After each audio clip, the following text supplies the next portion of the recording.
Hello students. बच्चे, अक्सर मैंने देखा है मैथ्स के कुछ कॉन्सेप्ट्स ऐसे हैं जिनमें बच्चों को अक्सर दिक्कत आती ही आती है।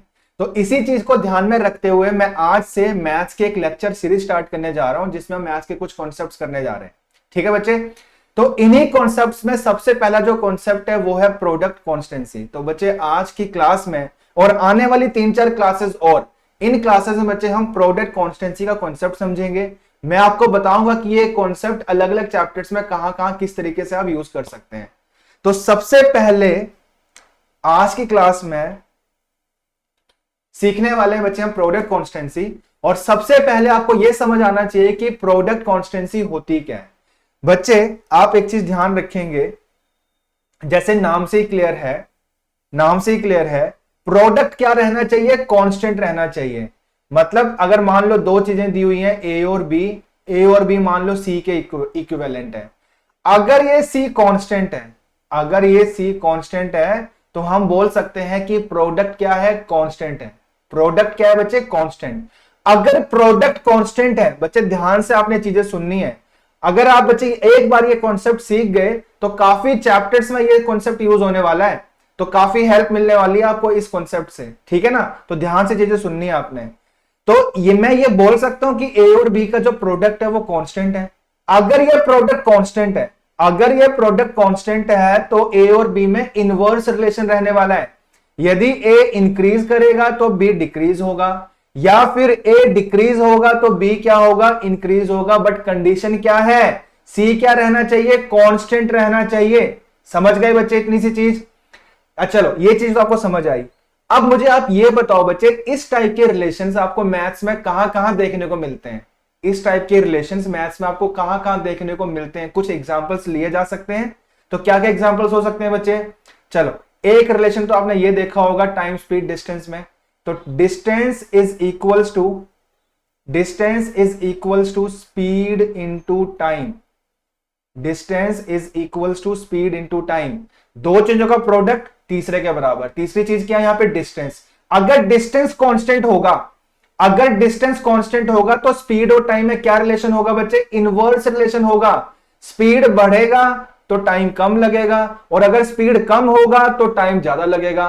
कंडीशन क्या है? डिस्टेंस क्या रहना चाहिए? कांस्टेंट रहना चाहिए। तो एक एग्जांपल तो मैंने बच्चे यहां पे आपको समझा दिया, आपको बता दिया। ठीक है जी। और क्या एग्जांपल्स हो सकते हैं बच्चे?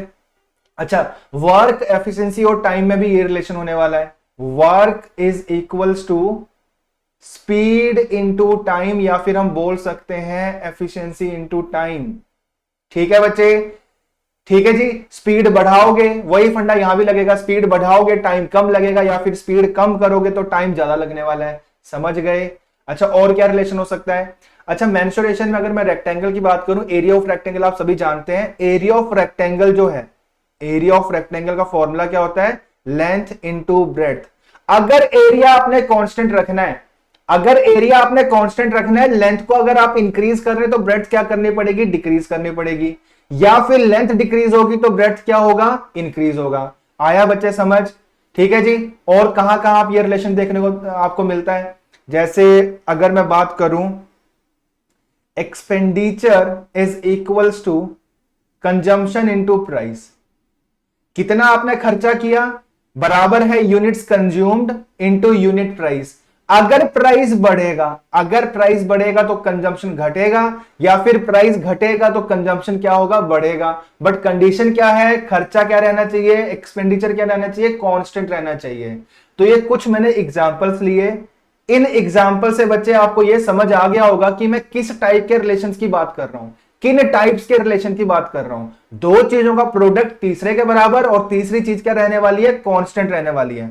तो अब आपको यह तो समझ आ गया किस टाइप के रिलेशन आपको कहां कहां देखने को मिलेंगे। ठीक है, अब बात करते हैं क्वेश्चन कैसे आते हैं और क्वेश्चन को करने का तरीका क्या हो सकता है। तो करें शुरू बच्चे? चलो जी, तो एक एग्जाम्पल लेते हैं। ध्यान से चीजें बच्चे आपने सुननी है, और ये वाला कॉन्सेप्ट जो है अलग अलग चैप्टर्स में अलग अलग जगह यूज होगा। कैसे यूज होगा आगे आने वाली 4-5 क्लासेस में, लेक्चर्स में हम देखने वाले हैं। तो ध्यान से आपने बेस बनाना है। ठीक है बच्चे, एक एग्जांपल लेते हैं। जैसे कि मान लेते हैं, अच्छा चलो रेक्टेंगल की बात करते हैं, रेक्टेंगल की बात कर लेते हैं।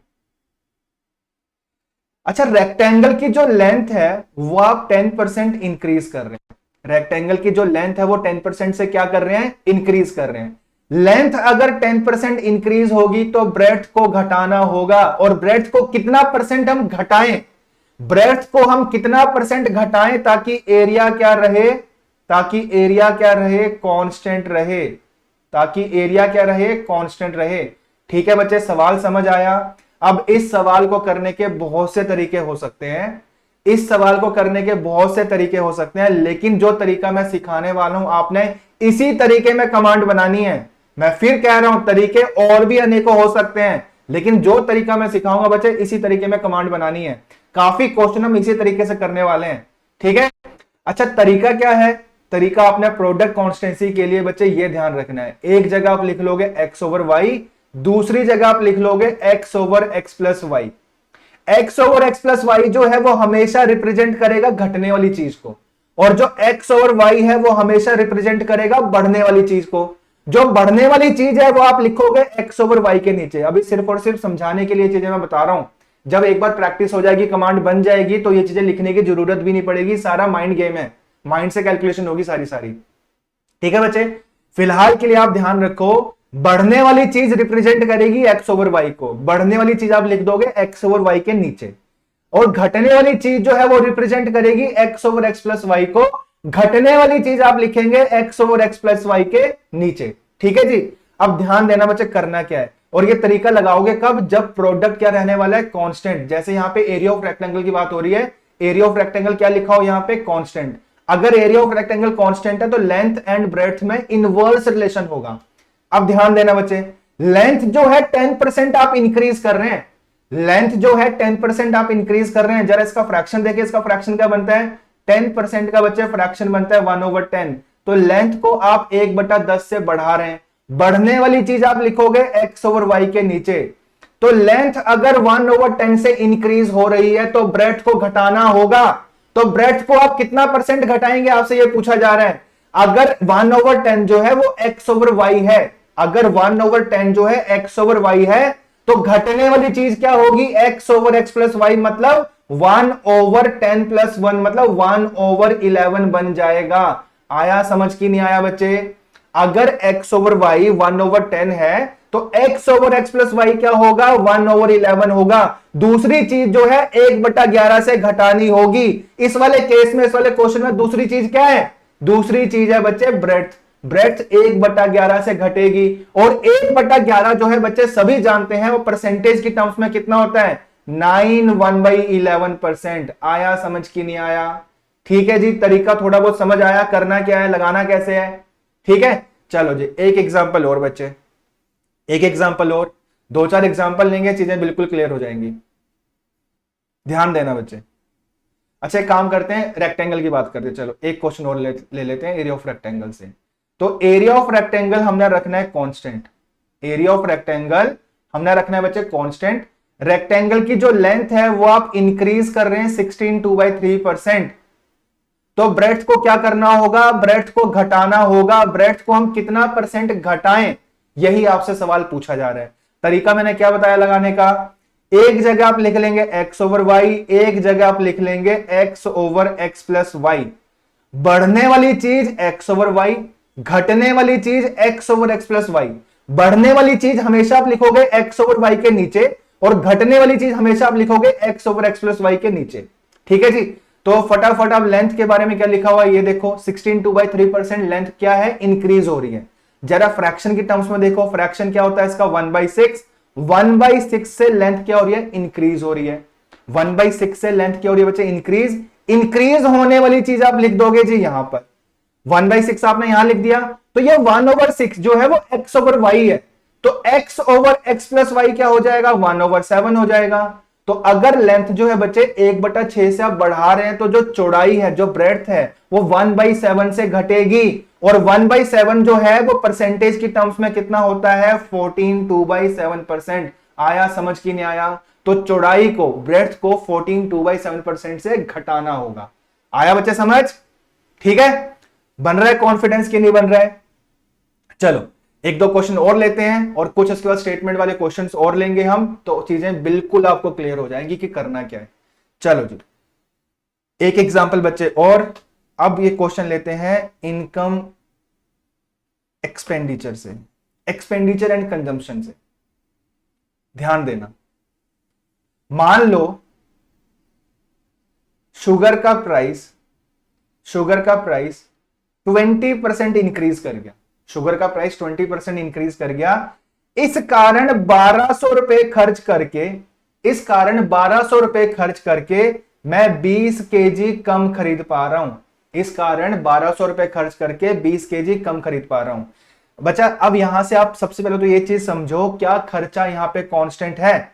यहां पे बच्चे कंजम्पशन, एक्सपेंडिचर एंड प्राइस की बात हो रही है, और इन तीनों में से आप ये बताओ क्या खर्चा मतलब एक्सपेंडिचर कांस्टेंट है कि नहीं? बिल्कुल कांस्टेंट है। कैसे कांस्टेंट है? शुगर का प्राइस 20% बढ़ने के कारण अब मैं 1200 रुपए खर्च करके 20 केजी कम खरीद पा रहा हूं। मतलब पहले भी मैं 1200 रुपए खर्च करता था, अभी भी 1200 ही खर्च कर रहा हूं, लेकिन अब 1200 खर्च करके 20 केजी कम खरीद रहा हूं। समझ गए? मतलब खर्चा क्या रहा? कांस्टेंट। अगर खर्चा कांस्टेंट है तो ये क्वेश्चन किस टाइप का बन गया? प्रोडक्ट कांस्टेंसी का। अगर ये क्वेश्चन प्रोडक्ट कांस्टेंसी का है बच्चे, तो मैं ये वाला रूल लगा सकता हूं, x ओवर y वाला और x over x plus y वाला। ठीक है बच्चे, तो ध्यान देना, अगर एक चीज x ओवर y से बढ़ रही है तो दूसरी चीज जो है x over x plus y से क्या होगी? घटेगी। ठीक है जी, तो फटाफट बच्चे, प्राइस क्या हो रहा है? 20% बढ़ रहा है, इसका फ्रैक्शन क्या होता है? 1/5 होता है। तो प्राइस 1/5 से बढ़ रहा है, तो बढ़ने वाली चीज आप लिख देंगे यहां पर।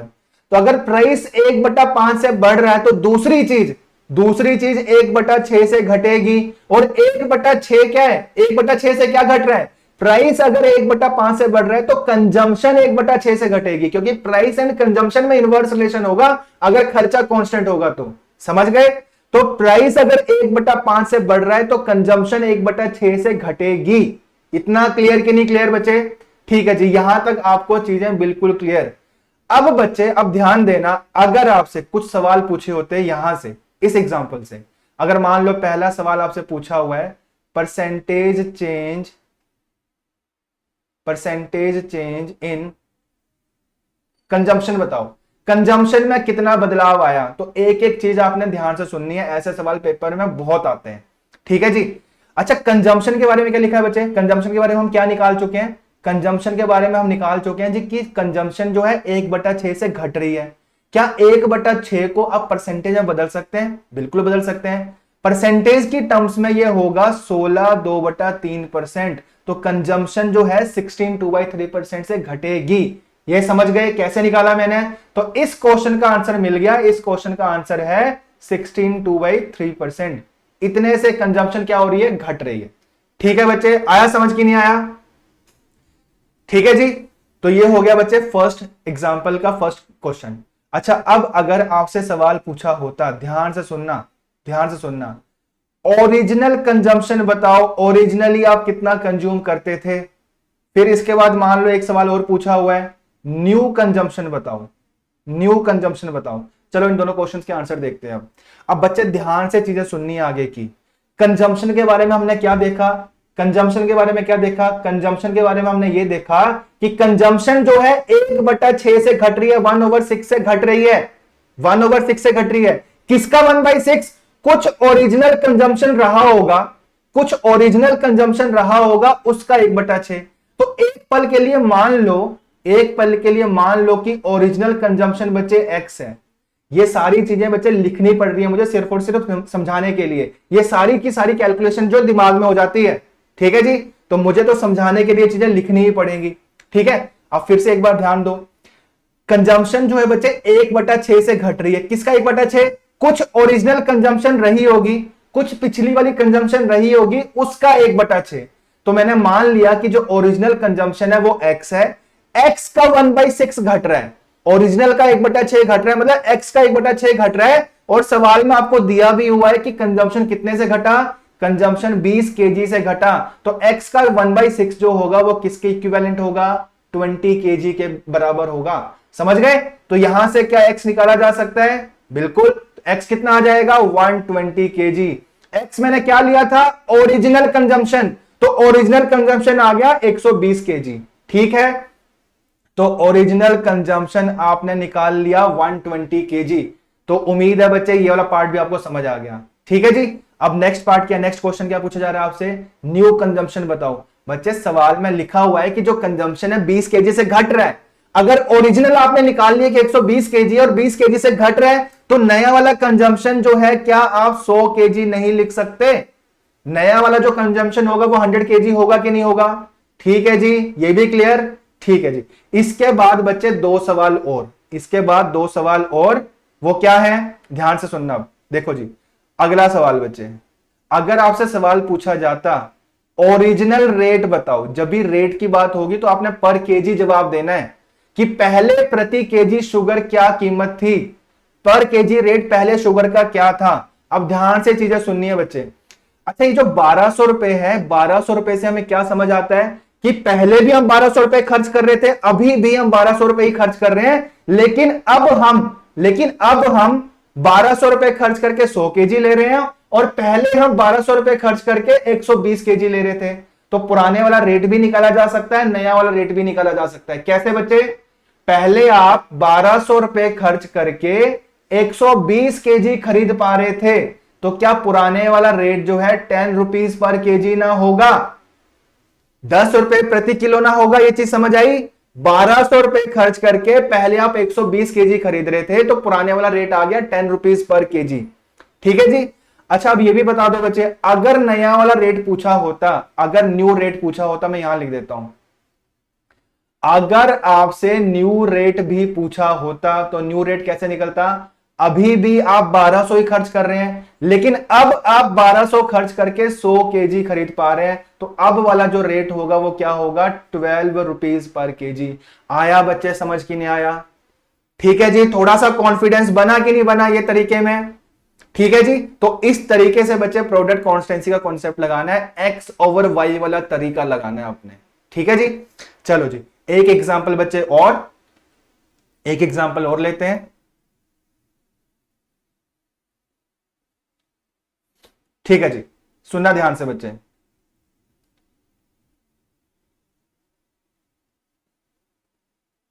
शुगर का प्राइस 25% से घट रहा है, इस कारण 2000 रुपए खर्च करके, 2000 रुपए खर्च करके मैं 20 केजी ज्यादा खरीद पा रहा हूं।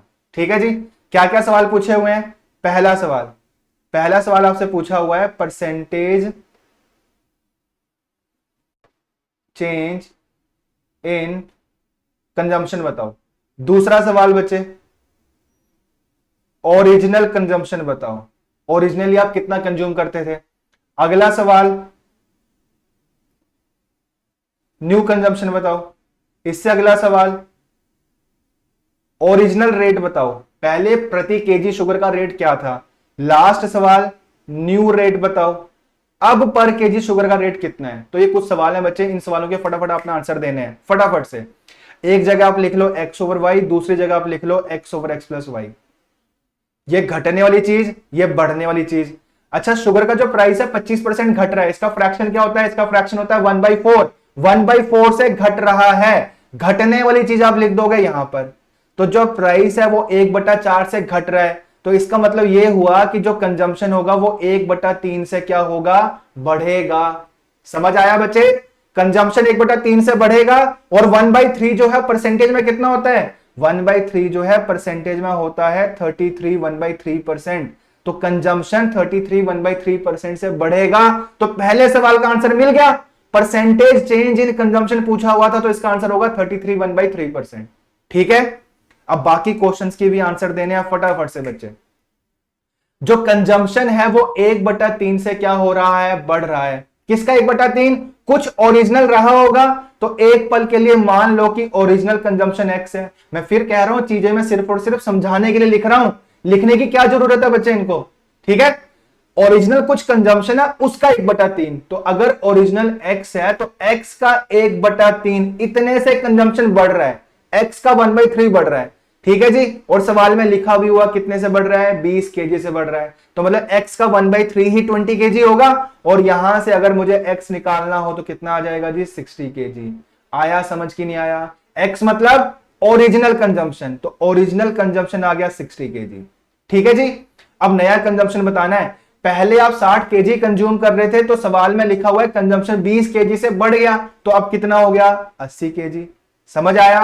अब बच्चे पिछला रेट भी निकालना है और अब वाला रेट भी निकालना है, तो ध्यान से सुनना। आप पहले आप 2000 रुपए खर्च कर रहे थे, 2000 रुपए खर्च करके 60 केजी खरीद रहे थे। ठीक है जी, इसका आंसर आ जाएगा, यहां से आप निकाल सकते हो, ये बनेगा 100 से काट लो 33.33 रुपीज पर केजी। आया समझ की नहीं आया? 2 से काट लो 200, 100 बाई 3, 33.33 रुपीज पर केजी। ये आ गया जी पुराना रेट। नया रेट भी निकालना है बच्चे। अब अभी भी आप 2000 ही खर्च कर रहे हैं, लेकिन अब आप 2000 रुपए खर्च करके 80 केजी खरीद रहे हैं, तो अब वाला रेट भी निकाल सकते हो। 8 से काट लो, 4 से काट लो, 4 2 50, 50 बाई 2 कितना आ गया जी 25 रुपीज पर केजी। बच्चे आया समझ की नहीं आया? पल्ले पड़ा कि नहीं पड़ा? ठीक है, तो ये है प्रोडक्ट कॉन्स्टेंसी का कॉन्सेप्ट। बढ़ने वाली चीज एक्स ओवर वाई होगी, घटने वाली चीज x over x plus y होगी। एक बार बच्चे समझ जाओगे तो ये सारे स्टेप्स लिखने की जरूरत नहीं है, सारी कैलकुलेशन दिमाग में हो जाएगी। बढ़ने वाली चीज बस आप ये ध्यान रखोगे, बढ़ने वाली चीज एक्स ओवर वाई होती है, घटने वाली चीज x over x plus y होती है। किन टाइप के क्वेश्चंस में? प्रोडक्ट कॉन्स्टेंसी वाले क्वेश्चंस में, हर जगह नहीं। ठीक है, आया समझ? चलो, अब कुछ क्वेश्चंस भी मैंने लिए हैं, फटाफट इन क्वेश्चंस को भी ट्राई कर लेते हैं। देखो जी फटाफट, पहली स्टेटमेंट क्या है बच्चे? क्या लिखा हुआ है? If the price of sugar is raised by 25%, चीनी की कीमत 25% बढ़ गई। फ्रैक्शन देखो, इसका फ्रैक्शन क्या होता है? 1/4। 1/4 से बढ़ गया। मैं समझाने के लिए फिर लिख देता हूं, लेकिन बार बार ये चीजें नहीं लिखूंगा। घटने वाली चीज x over x plus y, बढ़ने वाली चीज ये। तो 1/4 बढ़ रहा है या घट रहा है? बढ़ रहा है। तो बढ़ने वाली चीज आप लिख दोगे यहां पर। तो प्राइस जो है 1/4 से बढ़ रहा है, तो जो कंजम्पशन होगी वो 1/5 से क्या होगी? घटेगी। कंजम्पशन 1/5 से घट रही है, और 1/5 जो है परसेंटेज में कितना होता है? 20%। आंसर। ठीक है बच्चे, मुझे पता है आप में से कई बच्चे इस क्वेश्चन को रेशियो वाले तरीके से भी करते होंगे। ठीक है, अच्छी बात है, सारे तरीके आपको आने चाहिए, लेकिन मैं आपको इस तरीके में कमांड बनवाना चाहता हूं। ठीक है जी, तो इसका आंसर हो गया जी 20%। चलो क्वेश्चन नंबर 2 फटाफट से देखो क्या लिखा हुआ है। The price of oil is increased by 25%। चीनी की कीमत, ऑयल की कीमत 25% बढ़ रही है, मतलब इसका फ्रैक्शन होता है 1/4, 1/4 से बढ़ना। तो कंजम्पशन का 1/5 से घटना। कंजम्पशन 1/5 से घट रही है, अगर परसेंटेज में पूछा होता तो आपका आंसर होता 20%। 20% से कंजम्पशन घट रही है। ठीक है, लेकिन यहां कुछ और पूछा हुआ है। क्या पूछा हुआ है? The ratio between the reduction in consumption to original consumption. बच्चे कंजम्पशन 1/5 से घटी। अगर मुझे ये फ्रैक्शन रीड करना है, तो इस फ्रैक्शन को रीड कैसे करूंगा? कंजम्पशन जो है 1/5 से रिड्यूस हो रही है, मतलब ओरिजिनल अगर 5 है, तो 5 जो है 1 से क्या हो रहा है? रिड्यूस हो रहा है। समझ गए? तो यही चीज तो पूछी जा रही है आपसे। ऊपर रिडक्शन पूछी जा रही है, नीचे ओरिजिनल आपने रखना है। तो reduction in consumption over original consumption, यही आपका आंसर होगा 1/5 या 1/5। आया समझ की नहीं आया? तो कितना आसान सवाल है बच्चे, बस एक बार समझने की देर है। चलो जी नेक्स्ट क्वेश्चन बच्चे फटाफट। Question number 3, due to an increase of 30% in the price of x, 3x are less available for rupees 7.80। x की कीमत 30% बढ़ने के कारण अब 7 रुपए 80 पैसे खर्च करके मैं 3x कम ले पा रहा हूं। प्रोडक्ट कॉन्स्टेंसी का क्वेश्चन है, खर्चा कांस्टेंट है। पहले भी 7 रुपए 80 पैसे खर्च हो रहे थे, अभी भी 7 रुपए 80 पैसे खर्च हो रहे हैं, लेकिन अब 7 रुपए 80 पैसे खर्च करके 3x में कम ले पा रहा हूं। अच्छा ठीक है, फटाफट से x over y, x over x plus y. 30% बढ़ने का मतलब 3/10 से बढ़ना। बढ़ने वाली चीज आप लिख दोगे यहां पर, तो घटने वाली चीज क्या हो जाएगी? 3/13 हो जाएगी। तो प्राइस अगर 3/10 से बढ़ रहा है, तो कंजम्पशन 3/13 से क्या होगी? घटेगी। ठीक है, 3/13 किसका? कुछ ओरिजिनल रहा होगा उसका। तो ओरिजिनल एक पल के लिए मान लिया कि x है, तो x का 3/13, इतने से कंजम्पशन घटी, और सवाल में दिया भी हुआ है कि 3x से घटी। तो यहां से x निकाल लो, 3 से 3 कट जाएगा, यहां से x आ जाएगा 13x। x मैंने क्या लिया था बच्चे? Original consumption. तो ओरिजिनल कंजम्पशन आ गया 13x। ठीक है जी, ओरिजिनली अगर आप 13x ले रहे थे, क्वेश्चन में लिखा हुआ है, अब आप 3x कम ले रहे हैं, तो अब जो कंजम्पशन है वो कितने x की है? अब कंजम्पशन होगी 10x। जो न्यू कंजम्पशन है ये हो जाएगी जी 10x। अब आप 10 अंडे खरीद पा रहे हैं कितने रुपए खर्च करके? 7 रुपए 80 पैसे खर्च करके अब आप 10x ले पा रहे हैं। तो 10 से डिवाइड करूंगा अगर 7 रुपए 80 पैसे को, तो अब वाला रेट आ जाएगा एक एग का। अब वाला रेट आ जाएगा एक एग का। अब आप एक एग खरीद पा रहे हैं 7 रुपए 80 पैसे बटे में 10। ठीक है जी, ये आ गया एक एग का रेट अब वाला। लेकिन सवाल ध्यान से देखो, यहां पूछा हुआ जी डजन का बताओ, तो डजन का निकालने के लिए इंटू 12 भी करना पड़ेगा। इसको सॉल्व करोगे ये बन जाएगा 269.36। हाँ जी बच्चे, तो ये बन जाएगा जी सी ऑप्शन 9.36। आया समझ के नहीं आया? ठीक है, ठीक है बच्चे, चलो ये हो गया जी तीसरा क्वेश्चन। क्वेश्चन नंबर 4 फटाफट से, question number 4,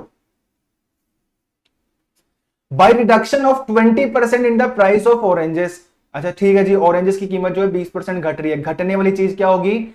x over x plus y. मैं लिख नहीं रहा हूं, अब आपने ध्यान रखना है, दिमाग में चलना चाहिए। तो ऑरेंजेस की कीमत 1/5 से क्या हो रही है? घट रही है, कीमत घट रही है। तो जो कंजम्पशन होगा वो 1/4 से क्या हो जाएगा? बढ़ जाएगा।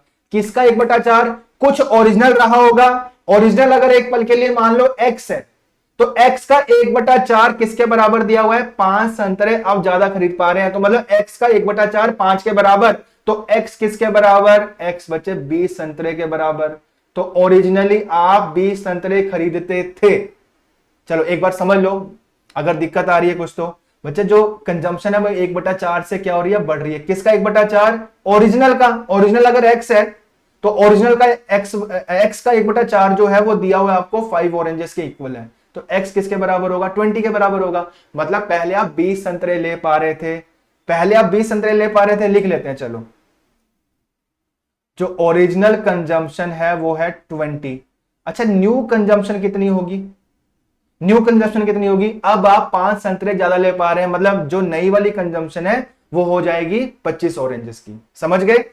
अच्छा अब ध्यान दो क्या लिखा हुआ है। पहले भी आप 2.5 रुपए खर्च करते थे, अभी भी आप 2.5 रुपए खर्च करते हैं। पहले आप 2.5 रुपए खर्च करके 20 संतरे लेते थे, अब आप 2.5 रुपए खर्च करके 25 संतरे लेते हैं। लेकिन सवाल क्या पूछा हुआ? डजन का बताओ। तो इंटू 12 कर देंगे, इंटू 12 कर देंगे। ठीक है जी, ये आ जाएगा 1.5, ये आ जाएगा 1.2। लेकिन किस ऑर्डर में पूछा हुआ? पहले ये पूछा है फिर ये पूछा है, पहले ये ऑप्शन में देना है फिर ये देना है। तो कौन सा ऑप्शन आंसर हुआ? डी ऑप्शन आंसर हुआ। ठीक है जी, नया वाला रेट पहले देना है, पुराने वाला रेट बाद में आंसर देना है। तो 1.2 एंड 1.5 आंसर होगा। आया समझ की नहीं आया बच्चे? उम्मीद है अब तो ये चीजें बिल्कुल क्लियर हो गई होंगी कि करना क्या होता है। ठीक है, चलो नेक्स्ट क्वेश्चन बच्चे, नेक्स्ट क्वेश्चन फटाफट से स्टेटमेंट देखो। A reduction of 20% in the price of rice enables a housewife to buy 5 kg more for rupees 1200। बच्चे कीमत जो है 20% से क्या हो रही है? रिड्यूस हो रही है, जिस कारण 1200 रुपए खर्च करके अब मैं 5 केजी ज्यादा खरीद पा रहा हूं। रिड्यूस्ड प्राइस बताना है, मतलब नया वाला प्राइस पर केजी बताना है। कोई दिक्कत नहीं है बच्चे, फटाफट। कीमत क्या हो रही है? 20% घट रही है, बढ़ रही है? घट रही है। फ्रैक्शन क्या होता है इसका? 1/5। 1/5 से घटना, तो दूसरी चीज का 1/4 से क्या होना? बढ़ना। तो कंजम्पशन 1/4 से बढ़ गई। किसका 1/4? ओरिजिनल। ओरिजिनल अगर x है, x का 1/4 5 के बराबर, तो x किसके बराबर? 20 केजी के बराबर। तो ओरिजिनल 20 केजी आ गया, ओरिजिनल कंजम्पशन 20 केजी आ गया। अब कंजम्पशन 5 केजी से बढ़ गई, ओरिजिनल 20 था, 5 केजी से बढ़ गया, तो नया वाला कंजम्पशन कितना हो गया बच्चे? 25 केजी हो गया। ये भी समझ आया? अब आप 1200 रुपए खर्च करके 25 केजी खरीद पा रहे हैं, तो अब वाला जो रेट होगा वो 48 रुपीज पर केजी होगा। आया समझ? बस इतने से स्टेप्स लिखने हैं आपने, बस इतने से स्टेप्स लिखने। अब आपको लग गया समझ? क्या कहा था मैंने बच्चे? समझाने में देर लगती है, एक बार अगर आपको तरीका समझ आ जाए तो इतनी चीजें लिखने की जरूरत नहीं पड़ेगी, सारी कैलकुलेशन दिमाग में होने वाली है। ठीक है, तो सीधा हमने आंसर निकाल लिया। बस आपने ये फ्रैक्शन बनाए, 1/4 बनाया। जैसे ही 1/4 पे पहुंचे, यहां से हमने ओरिजिनल कंजम्पशन निकाल लिया। ओरिजिनल में 5 केजी की बढ़ोतरी हुई, तो नया वाला कंजम्पशन आ गया 25 केजी। अब आप 1200 रुपए खर्च करके 25 केजी खरीद पा रहे हैं, तो अब वाला जो रेट होगा वो कितना होगा? 48 रुपीज पर केजी। यही चीज पूछी जा रही थी, तो सी ऑप्शन आंसर। ठीक है बच्चे, ठीक है, चलो जी। तो ये हो गया बच्चे क्वेश्चन नंबर 5। बढ़ते हैं क्वेश्चन नंबर 6 की ओर। क्वेश्चन नंबर 6 की ओर फटाफट से स्टेटमेंट देखो क्या लिखा हुआ है। Since the prices of mangoes increased by 6.66%, इसका फ्रैक्शन क्या होता है 1/15। 1/15 से प्राइस बढ़ गया तो कंजम्पशन जो होगा 1/16 से क्या होगा, घटेगा। किसका 1/16 बच्चे? ओरिजिनल का। ओरिजिनल अगर x है, लिख लेते हैं चलो, ओरिजिनल अगर x है तो x का 1/16 ये दिया हुआ है किसके बराबर, 18 मैंगोज के इक्विवेलेंट होगा। तो यहां से x आ जाएगा 18 इंटू 16। आप चाहो तो मल्टीप्लाई करके लिख लो या ऐसे छोड़ दो। क्यों छोड़ दो बच्चे? ओरिजिनल कंजम्पशन थोड़ा ना पूछा हुआ आपसे, आपसे तो इंक्रीज रेट पूछा हुआ है ना, तो हमने काटना ही तो है नंबर, तो इसको फैक्टर फॉर्म में रहने दो, मल्टीप्लाई करने की जरूरत नहीं है। अभी आपको आगे लग जाएगा आइडिया कि मैं ऐसा मल्टीप्लाई क्यों नहीं कर रहा हूं, करने को कर भी सकते हैं, कोई दिक्कत नहीं है। ठीक है जी, अब ध्यान देना बच्चे। ठीक है, क्या लिखा हुआ है, अब आप 18 मैंगोज कम खरीद रहे हैं। अच्छा बच्चे मल्टीप्लाई अब करना ही पड़ेगा आपको, लेकिन अब मल्टीप्लाई करने का तरीका भी आना चाहिए। क्यों करना पड़ेगा? ये तो ओरिजिनल कंजम्पशन आया है ना, क्या आया है, ये ओरिजिनल आया है। अब आप 18 मैंगोज कम खरीद पा रहे हैं तो बच्चे मजबूरन अब यहां पे मल्टीप्लाई करना ही पड़ेगा। तो मल्टीप्लाई करके क्या करोगे, 18 घटा दोगे। क्यों घटाना है? क्योंकि अब आप 18 मैंगोज कम खरीद रहे हैं, तो यहां से आ जाएगा जी नया वाला कंजम्पशन। क्या आ जाएगा नया वाला कंजम्पशन? यह आ जाएगा 18 इंटू 15 आ जाएगा, 18 कॉमन लेके यह आ जाएगा 180 जमा 90 कितना आ गया जी, यह आ गया बच्चे 270। तो अब आप 270 मैंगोज खरीद रहे हैं, कितने रुपए खर्च करके? 864 रुपए खर्च करके 270 मैंगोज ले रहे हैं। तो जैसे ही मैं 270 से डिवाइड करूंगा, जैसे 270 से डिवाइड करूंगा तो अब वाला रेट आ जाएगा। समझ गए? ठीक है बच्चे, इतना समझ आया कि नहीं? तो देखो फटाफट से क्या बन रहा है, ये बनेगा, ये बन जाएगा 3.2। डी ऑप्शन आंसर बच्चे, क्या बन गया ये 3.2। आया समझ कि नहीं आया? ठीक है, और कॉन्फिडेंस बना कि नहीं बना? बना ना? चलो जी नेक्स्ट।